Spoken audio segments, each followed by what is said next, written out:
बिस्मिल्लाहिर्रहमानिर्रहीम। टेस्टी। जी हाँ, आज हम बनाएंगे बहुत ही टेस्टी शलजम गोश्त। अगर आप शलजम खाने के शौकीन नहीं भी हैं तो एक बार इस रेसिपी को ज़रूर ट्राई करें। इंशाल्लाह ये आपकी फेवरेट सब्जी बन जाएगी।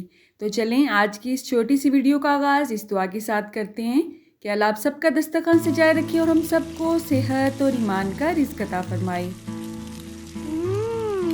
टेस्टी। जी, तो यहाँ पे कढ़ाई में मैंने 2 से 3 अदद दरमियाने साइज़ के प्याज ऐड किए हैं। इनकी कटिंग मैंने बिल्कुल ऐसे की है जैसे कि ऑमलेट के लिए इसे काटते हैं।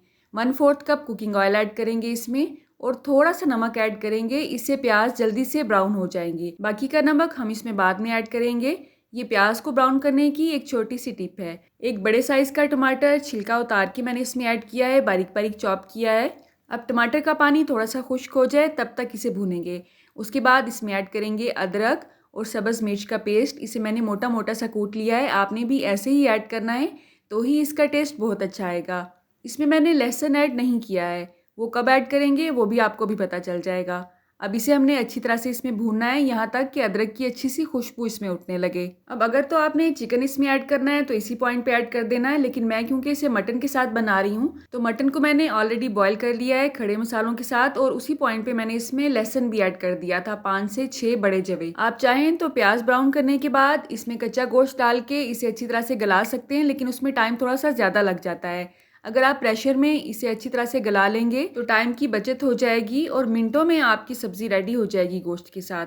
तो बस इसी मसाले में अब हमने गोश्त ऐड कर देना है। आप देख सकते हैं इसमें थोड़ी सी यखनी भी बाकी है, तो आपने परेशान बिल्कुल भी नहीं होना है। इसकी यखनी को हम खुश्क करेंगे और जो भी खड़े मसाले हमें नज़र आ रहे हैं उसे रिमूव कर लेंगे, क्योंकि बाद में ये बहुत बुरे लगते हैं मुँह में आते हुए। अब बाकी के मसाले ऐड करेंगे। 1 चम्मच इसमें मैंने नमक ऐड किया है, आधा चम्मच हल्दी पाउडर, 1.5 चम्मच मोटा कुटा हुआ खुश्क धनिया जो कि मैं हमेशा फ्रेश ही कूटती हूँ। इसके अलावा इसमें रेड चिली पाउडर जाएगा 1 चम्मच, आप अपने टेस्ट के हिसाब से ऐड कर सकते हैं। आधा चम्मच इसमें मैंने ज़ीरा पाउडर ऐड किया है। ये बास्किन रोबन की आइसक्रीम का चम्मच है।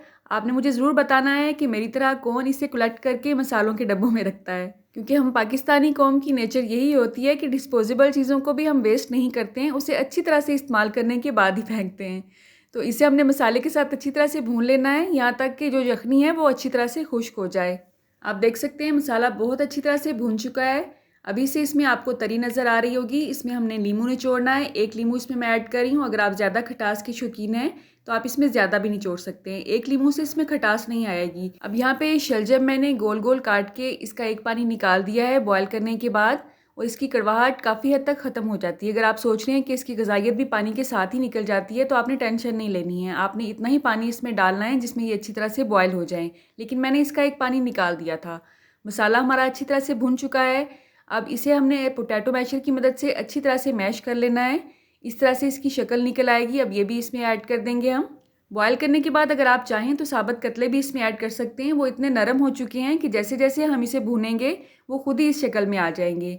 अब इसे हमने कवर कर देना है और हल्की आंच पे इसे पकाना है, क्योंकि शलजम अगर फीके रह जाएंगे तो बिल्कुल भी उसका टेस्ट अच्छा नहीं आएगा।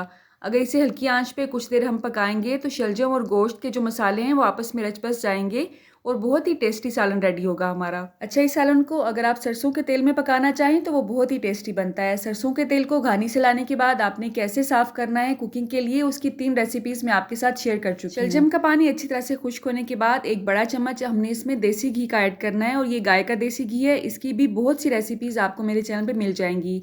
मैं कोशिश करूंगी इन तमाम वीडियोज़ का लिंक आपको डिस्क्रिप्शन बॉक्स में मिल जाए। आप चाहें तो सबसे एंड पे इस पे गरम मसाला भी छिड़क सकते हैं, लेकिन मेरा मशवरा यही है इसको ऐसे ही इंजॉय करें।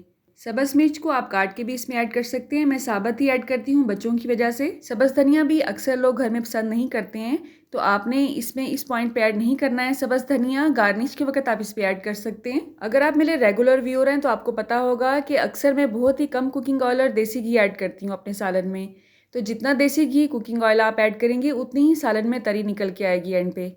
तो अल्हम्दुलिल्लाह आप देख सकते हैं बहुत ही टेस्टी शलजम गोश्त का सालन हमारा रेडी है। आप कहाँ से और किस सिटी से मेरी वीडियोस को वॉच करते हैं, अगर आप कमेंट बॉक्स में मुझे बताएंगे तो मेरे लिए ये कि नाम से कम नहीं होगा। अल्लाह आप सबका दस्तरखान सजाए रखे और हम सबको सेहत और ईमान का रिज़्क अता फरमाए।